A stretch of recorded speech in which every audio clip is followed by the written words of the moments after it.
Assalamualaikum warahmatullahi wabarakatuh.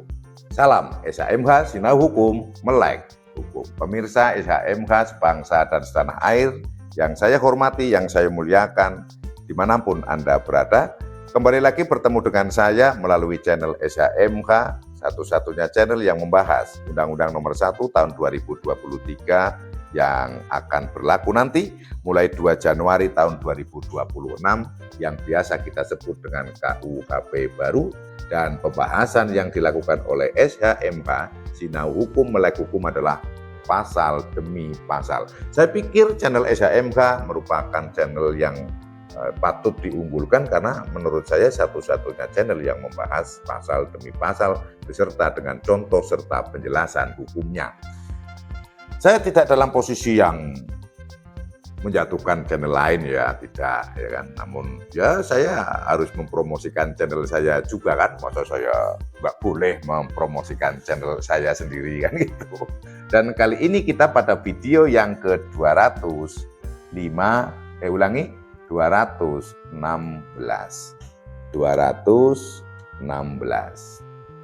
Kita akan membahas pasal 422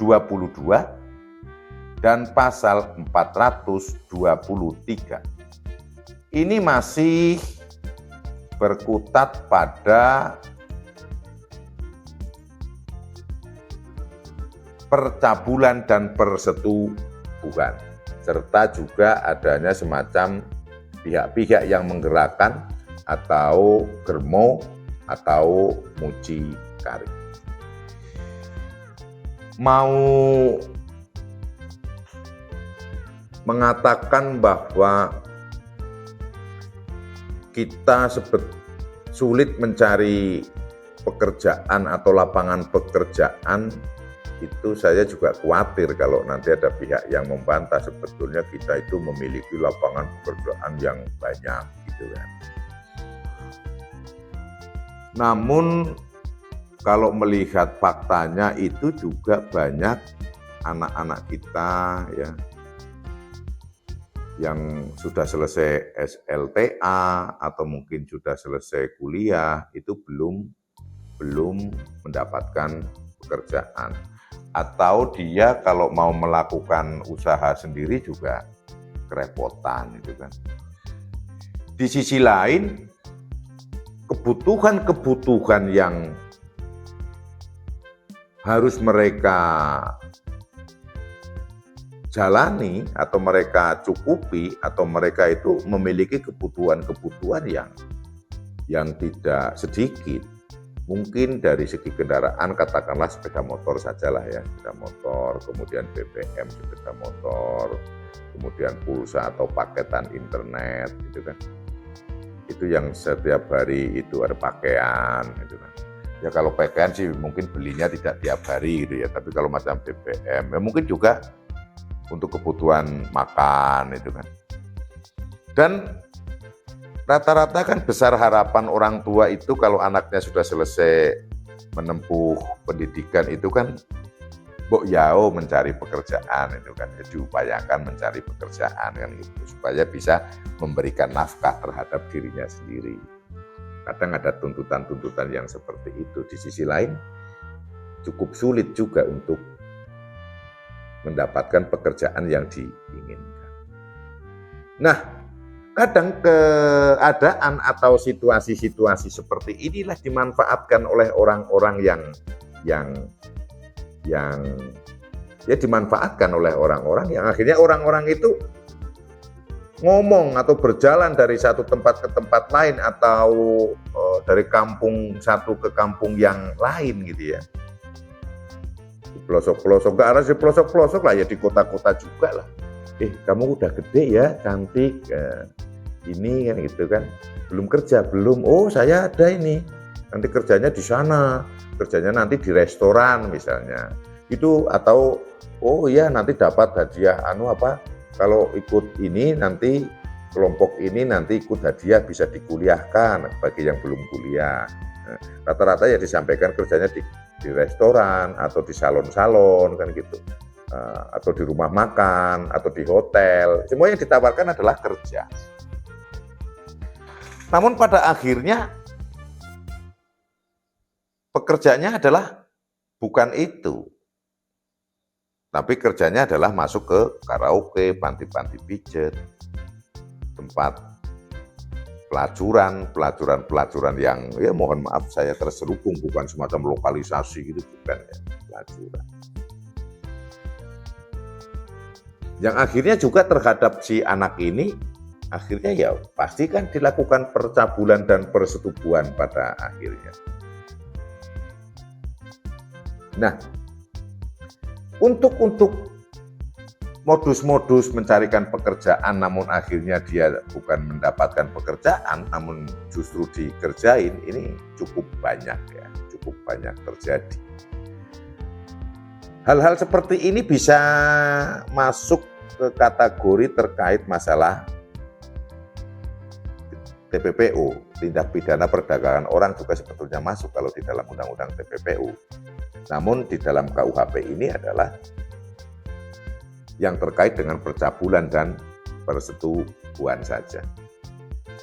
Pasal 422, setiap orang yang menggerakkan, membawa, menempatkan, menyerahkan kepada orang lain untuk melakukan percabulan, pelacuran, atau perbuatan melanggar kesusilaan lainnya dipidana dengan pidana penjara paling lama 9 tahun. Jadi suatu contoh untuk ilustrasi biar saya mudah adalah sebuah panti pijat, karaoke, atau tempat-tempat hotel yang bekerja sama dengan mami-mami atau papi-papi. Nah, orangnya inilah membawa banyak, punya 10 misalnya atau 15. Akhirnya dari 10 atau 15 itu kalau ada pemesan-pemesan, kirimlah ke karaoke A, kirimlah ke karaoke B, kirimlah ke panti pijat A, kirimlah ke panti pijat B, kirimlah ke hotel sana, kirim kemana, atau ke losmen atau ke villa, atau mungkin ke manalah, bebas tempatnya.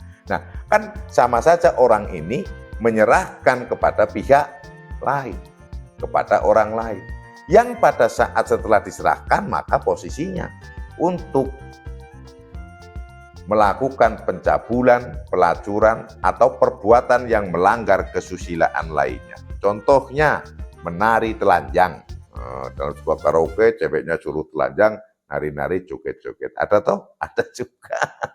Kemudian yang menjadi persoalan, lah ceweknya mau ya ceweknya, walaupun ceweknya mau, namun ini adalah menghukum orang-orang yang menggerakkan, bukan si pelaku si cewek ini. Si cewek ini katakanlah mau itu ya tadi karena korban terhimpit seperti itu. Satu sisi ingin kebutuhan nafkahnya sendiri tercukupi, di sisi lain mencari pekerjaan yang lebih baik tidak nemu. Akhirnya ngikutlah mami-mami atau papi-papi yang masuk dalam pelacuran. Kemudian ayat 2, jika tindak pidana sebagaimana dimaksud pada ayat 1 dilakukan dengan menjanjikan anak memperoleh pekerjaan atau janji lainnya, dipidana dengan pidana paling lama 10 tahun. Nah, ini kalau janjinya yang disampaikan itu tidak sebenarnya udah hanya kerja di rumah makan, hanya kerja di toko, hanya kerja di salon, hanya kerja nanti di sana kerjanya itu di restoran, di hotel kerja.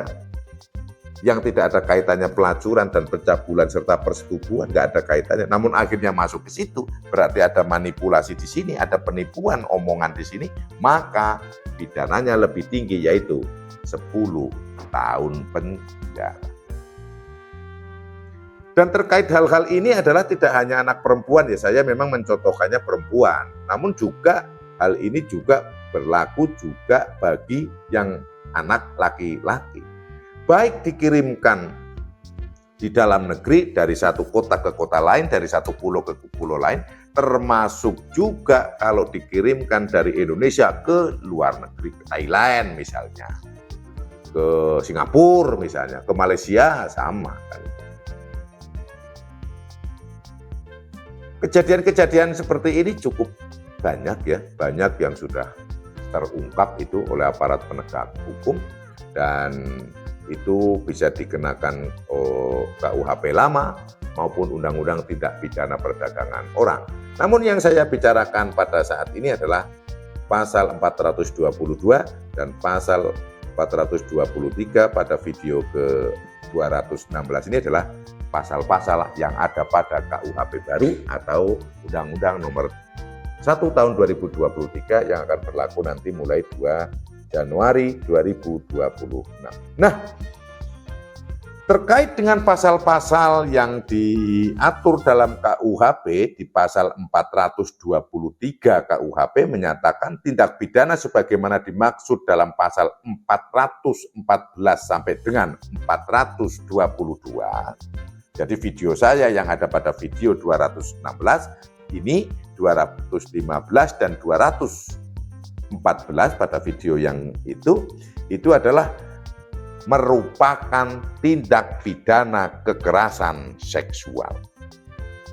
Walaupun si anak SMP, anak SMA yang butuh HP dengan harga puluhan juta itu mau, apalagi orang yang dewasa ini juga dia sendiri mau, karena kepepetnya kebutuhan, dan yang dihukum adalah pelaku-pelaku germonya atau mucikarinya atau orang-orang yang menggerakkan atau orang yang menerima kiriman-kiriman ini yang dihukum. Namun sesuai dengan KUHP baru ini disebut tindak pidana kekerasan seksual. Pasal 423. Mengapa ini masuk kepada kategori tindak pidana kekerasan seksual? Karena hampir bisa dipastikan bahwa si anak-anak ini sebenarnya tidak dalam hatinya, dalam pikiran yang terdalam tidak mau melakukan hal tersebut. Ada keterpaksaan dalam diri. Namun karena mungkin tertutup oleh hal-hal yang lain, kebutuhan, pola-pola hidup, atau mungkin justru ilmu agama yang sangat minim sehingga terjerumus. Maka dalam pasal 422 dan 414 sampai dengan pasal 422 ini dikategorikan dengan tindak pidana kekerasan seksual. Pemirsa SHMH, itu yang bisa saya sampaikan pada video yang ke-216. Ini ada salah yang saya sampaikan, ada salah yang saya katakan, ada keliru, mohon dimaafkan dan dimaklumi. Semoga channel ini bermanfaat. Tonton seluruh video SHMH dari video pertama sampai seterusnya. Jangan di-skip pada saat menonton agar bisa paham dan tidak gagal paham mengenai KUHP baru. Subscribe bagi yang belum, dan bagi yang sudah saya mengucapkan terima kasih. Serta jangan lupa kirimkan komentar dan saran yang positif, serta nyalakan notifikasi untuk update-update video dari SHMH Sinau Hukum, Melek Hukum. Wassalamualaikum warahmatullahi wabarakatuh. Terima kasih.